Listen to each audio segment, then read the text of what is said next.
Hi, Dave Anderson of the Camera Company. Today we're going to be talking about histograms, what they are and what they can do for you as a photographer.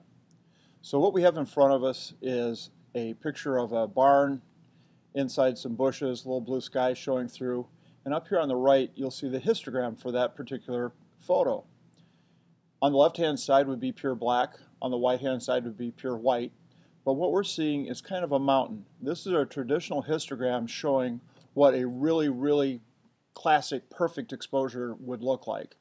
It encompasses shadow areas, highlight areas, and a range of midtones in between, which gives us the picture we see in front of us.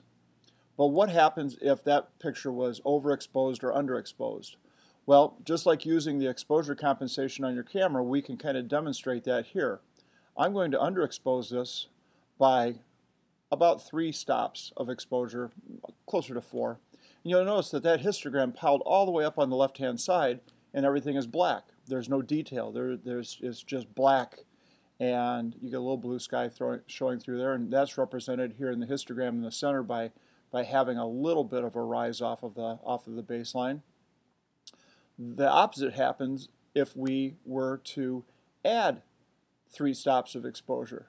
Now, by adding more light, we've made it a lot brighter, and the histogram is now starting to pile up on the right side, showing us that the image has no midtones or shadow detail. So let's put it back to about the center, and you can see when we have this nice little mountain here, if you will, in our histogram, we have some nice black shadow details in the center, and we come up and find highlights, and finally to white. So we'll see some white peeking through. We see our dark blacks in here and all the shadows in between. So when you're out taking photos, look at your histogram to see what it looks like, because that's going to give you a lot of information.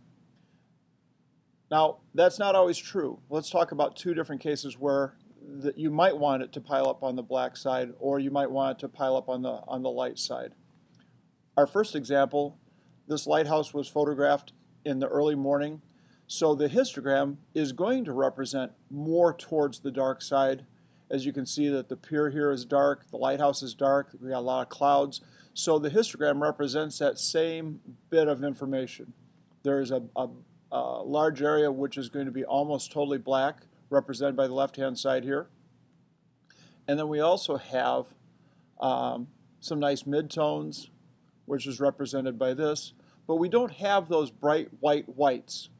So there are cases when your histogram may pile up a little bit to one side or the other, and that's going to be okay because that is how that image was photographed, and that is what your camera is representing. Let's show an opposite, a high-key photograph. Here this bird is sitting in the branches, and there's snow around, and it's just really bright scene. And you'll see from the center here, we're working to the right-hand side of the histogram, and we're getting a lot more highlights and brightness. There isn't anything that's really super black, so you are not going to be seeing the black here in the histogram. So use a histogram to determine how your photo is being taken. Make sure that it's coming out the way you want. If you decide that you want to change it, use the exposure compensation on your camera by either adding or subtracting exposure. Try 1 or 2 stops. You know, the whole thing about photography is experimentation and what works for you and what you like. But we hope that the histogram will be a tool that you will use in the future. And from day to day, enjoy shooting. If you have any questions, please don't hesitate to drop us a line or stop in the Camera Company.